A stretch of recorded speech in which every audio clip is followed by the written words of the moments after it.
Katika kijiji cha Mavuno, kulikuwa na wakulima wengi waliotegemea kilimo cha mahindi na maharagwe. Miongoni mwao walikuwepo Juma na Amina, wakulima wa muda mrefu, lakini waliokuwa wakikumbwa na changamoto nyingi.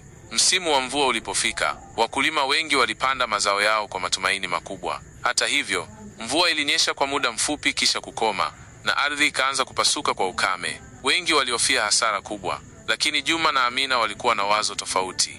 Sisi sote tukilima kivyetu tutashindwa. Vipi kama tunafanya kazi kwa pamoja? Amina alishauri.